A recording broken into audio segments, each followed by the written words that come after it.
Hello, everyone, and welcome to another Countdown to the Fintech Talents Festival video. I'm Lisa Moyle, Director of Strategy at VC Innovations, and we are all getting super excited about the Fintech Talents Festival next month, running on the 15th and 16th of November at the Brewery in London. We're also really excited to have one of our lead partners for the festival with us today. So hello to Scott Wilson, Commercial VP at Mambu. Hi, Scott. Hi, Lisa. Thank you for introducing us and looking forward to speaking with you today. Brilliant. So I wonder if we could kick off, Scott, with you telling us a little bit about you, about your role at Mambu, and perhaps giving us a little bit more information about who Mambu are and what they do. Yeah, absolutely. So, as you've mentioned, my name is Scott Wilson. I'm a commercial VP at Mambu. I've been here for about 11 months now, and my main focus is on our commercial strategy and our growth initiatives. So, helping define and shape those with our global leaders and executing them. Ultimately, you're looking to deliver the value to our end customers. And been in the fintech financial services space prior to joining Mambu, so very in the know as to what we're talking about today. In terms of Mambu, I'll spend a second on us. I'm sure most of you have heard of Mambu, but been around for about 11 years, originated out of Europe. We're a financial services platform, and we work with a number of banks, fintechs, lenders, and big corporates. With the view of helping to shape, define, and have Mambu be at the core of their platform journey and story. But equally, Mambu was founded on a composable banking approach, where we have an API and microservices first strategy, which is allowing our customers to leverage and utilize that ecosystem of innovation to bring better value to their end customer. So that's a bit about me and a bit about Mambu. Thanks for that, Scott. That's a great place to start. And I wondered now, obviously we're hopefully, fingers crossed, moving out of the pandemic. And as that happens, do you think the role of open banking as a driver of change will become even more important to the industry? Yeah, I mean, look, absolutely. The way I like to think about it is the pandemic has been around for 12 to 18 months, 2 years now, and it has brought the future forward. We've seen an incredible adoption of digital technology, especially in the financial services space. You only need to look at any article any day, and there's a new fintech getting funding, and it's all bringing greater value to the open banking story. But at the same time, we've got this growth in consumer demand. But at the same time, when we look at the incumbent banking sector, they've been hit hardest since the 2008 crisis, with, as an example, post-tax profits down 62%. So, we've got this interesting kind of perfect storm arising where, a recent survey that we launched, the Disruption Diaries at Mambu, suggested that 50% want to see increased transactions. Another third want to have more tips on investment and savings. Another third want to see an aggregated bank balance. This is all going to be driven by open banking. And I think there's a couple of key themes that come out of this for me. The first is the need for greater flexibility. Overnight, retail banks went from servicing their customers through a branch through to the need to take onboarding, closing, opening accounts, servicing deposits online. And that has created a great opportunity for vendors in the ecosystem to provide greater innovation and functionality that services that customer journey. The other is the fast-tracked need for that digital experience. And I'll probably speak a bit more about hyper-personalization later. But the status quo of just a millennial or a Gen Z needing access to digital services has been kind of turned on its head. Senior citizens through to underbanked are now all needing to experience and be a part of open banking.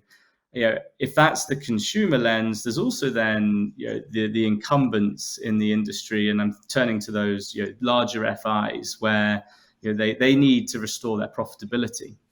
And open banking can be a revenue growth channel for that, but equally on the operational cost side to raise that bottom line.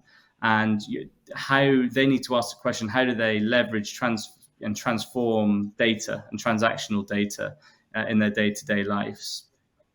And you know, if we think about final point on this being open banking and the branding of open banking, where we have communication at the heart of it. A lot of consumers don't actually understand what open banking means. If you ask your household what is or define open banking, you'll get 5 or so different answers.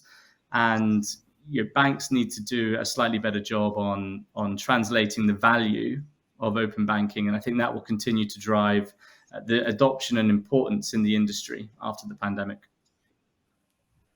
Scott, you've touched on some fascinating themes there, from digital acceleration to the need for this to include everyone, not just a Gen Z project, but everyone through all those stages of their financial lives.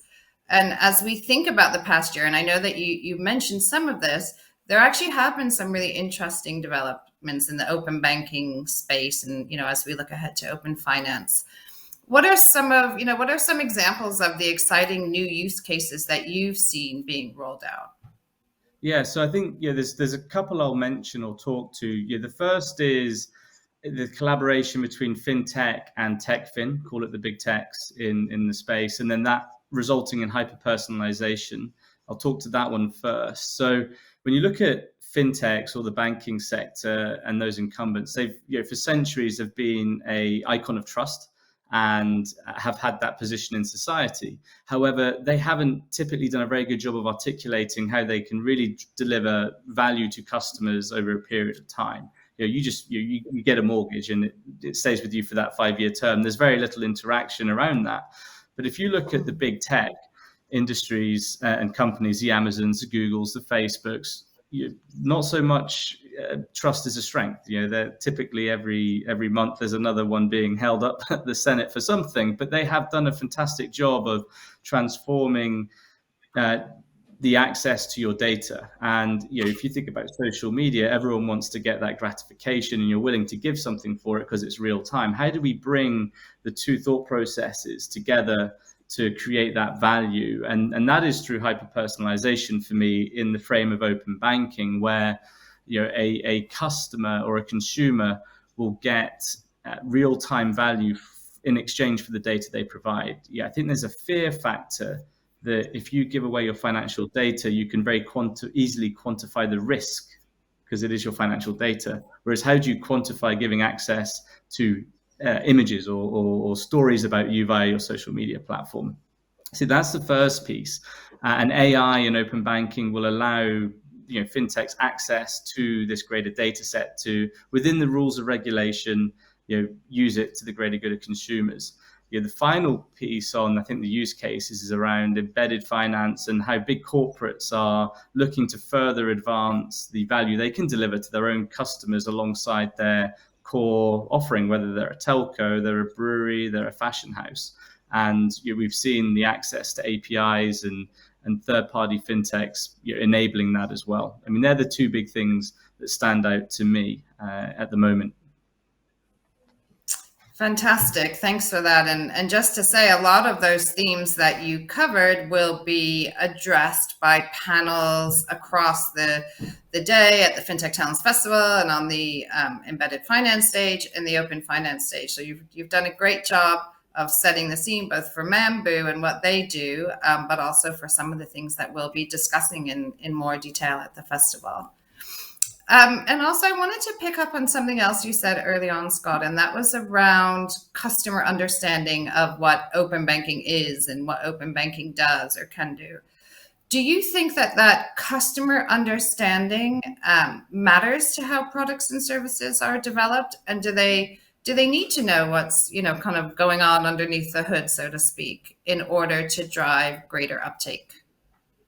Yeah, it's a really interesting one. I think there's a bit of a yes and a no answer to this. So for me, open banking has historically been very bank-centric, B2B-centric. It hasn't really focused on the consumer's needs. And when you look at the rise of fintechs over the last 18 months, they've just really nailed understanding why that customer wants to be their customer. And it's driven acquisition and retention. But if I break this down into simple terms, just think about our day-to-day lives. When we go to the shops or when we drop our kids off at school in the car, you don't care how the radiator in your car works. You just know that there's a utility at the end of that journey. The same with going on holiday. British Airways or EasyJet aren't advertising the length, the width, the height, the fuel capacity of the plane. What they show you is a picture of you on a sunbed in the sun with the waves and a cocktail. We need to change the mindset of open banking and probably look at rebranding what open banking means. And we like to think of it as smart banking. So how do we bring greater lifestyle utility to that end consumer? And it needs to be focused on choice and flexibility for that consumer. And ultimately, they need to trust that the system is there, the regulation is there, they need to know it works, but do they need to know the inner mechanics around PSD2? Probably not. Right, that is probably only known by 0.001% of the world. So let's not try and confuse the rest of us. So for me, it's all around that customer choice, flexibility, and that will drive adoption. And we need this adoption. We want the industry to continue to invest, and they will only continue to invest if we get the adoption to get the ROI. And in a free economic market, consumers, banks, fintechs all gain to benefit from this. So I think we've got to focus on driving the value to get the uptake. Fantastic explanation. And I think everyone listening in the open banking space should listen to Scott's idea around rebranding it with sun, sand, and a cocktail. So I think that could be a great leap forward for open banking.